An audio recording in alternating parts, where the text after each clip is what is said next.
Oh, Mystic versus Instinct. I think we're all winners here because Valor is not on the screen. Yeah, for sure. I think basically if you're in chat and you're Team Valor, you should stop playing Pokemon. Just really reconsider most life choices you've ever made. Because they're probably your controller, all, dog. They're probably all wrong. Both using blue colors here, so I don't know how loyal the Team Instinct Blitzbolt actually is. Okay, that's fair. I'm feeling the Articuno play here in general. Yeah. The coolest in terms of temperature and in terms of how awesome the Pokemon is. Okay, I have to disagree, but you know, everyone has their opinions. Zapdos is pretty good. Zapdos is a better of the three in the long play outside of Gen 1 for competitive play, according to Umbreon. And Umbreon's good at video games, so I believe him. But Blizzard was OP in Gen 1. So it was. Freeze was OP. Yeah. It's actually the dumbest thing ever. All right, so we're having okay. Good wall we tag. were having hamyojo doing some real deep edge guarding, but Blitzbolt just barely made it back. I think this stage sucks. This stage is really good for Samus. I don't know why you hate it. It's not good for Samus. Everyone's like, yo, Samus survivability. It's like survivability is becoming more and more irrelevant at top levels of play because of Punish Game. And you need to double jump to move on platforms on this stage with pretty much every character. And being able to waveland and move around efficiently on a tri-platform layout is way more important than surviving. Yep. All right, that's true. That's true. You can live for 2 minutes, but if you never gain footing or positional control, you've been dead anyway. You're just taking a long time to die. Yep. But this is like one of the standard neutral stages in this matchup. Sure. I think both characters sort of have like their strengths and weaknesses. Sheik likes the amount of space so you can kind of like play reactively and defensively, and you have a good amount of time to make space and force Fox to come in slower in terms of it takes him longer to get there. Fox likes basically he can recover high a little bit better. He has a little bit more efficient recovery against Sheik. It's harder to get gimped because if you stay in the middle of the stage, she has to like call out a lot of different tech chases. Right. Yeah. I don't know.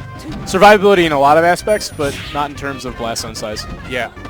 But one thing that doesn't quite affect Sheik as much as you'd expect is the size of the stage isn't that important because at the end of the day, she's still going to have to kill you with edge guards. Sure. Which is what's going to be happening either way. So. Well, that's the original design of the original design of Sheik and Zelda like switching was Sheik could put on good damage or whatever and was like fast. Right. And Zelda had all the kill moves. And then people just realized they're like, oh, you can just gimp people. Yeah. And then Sheik was like, oh, I'm God. Yeah. Sheik has everything that you need by herself. Just literally no DI on the up smash. There's a very good chance that Mr. Instinct didn't realize that up smash was a move on Zelda. And the wind box on down smash is going to force the missed ledge dash there. Yeah. That was a very interesting last stock. Hamlin actually making the Zelda work to his favor. Zelda's really good. Just pulled out like a couple jank things and just because when it's one stock, a couple janks will finish it off. So. Yeah. The standard Fox counter pick, you still get the ability to kind of circumvent being killed off of one throw by staying in the middle of the stage here. Yeah. Lower ceiling, so you can kill with Wave Shine, up smash, and things like that. Up throw, up air kills a little bit more easily. Also, the ledges are kind of wonky, and sometimes she can get caught in like the little bumps. Yeah, like a mini Dreamland. Yeah. And then also the lack of top platform is also a little bit tricky for Sheik because she doesn't have like as many places to run away. Yeah, she can't circumvent pressure anywhere nearly as well as on like Dreamland, for example. And then of course, once you start transforming, like literally every stage is amazing for Fox in this match. And pretty bad for Sheik. Yeah, and pretty bad for Sheik. So. Really, her best option in many situations is just like the chain, baby. Oh, the chain. Okay, all right, the chain. Chain's broken. Ledge stall and then like charge needles, and that's like all you do in the transformations. Yeah. That was a bad double jump. I kind of expected him to fast fall so he could just kind of react with back air to everything, but he just double jumped instead. I think he was expecting a Firefox, and maybe he was just going to try to tip back air, but making a guess is always worse than reacting. Yeah. Especially as Sheik, who's just a very good reactionary defensive character. But Blitzbolt doesn't take advantage any side beats onto the stage when he could have just stayed side beat onto the ledge. He might have tried to shorten and fall for it, like fall, but like, I don't know. Looks like the counter pick's working out pretty well in his favor. Yeah. Well, we're seeing a pretty close game outside of the SD, basically. Yeah. But because of that SD, Blitzbolt just looks like he's in control. Yeah.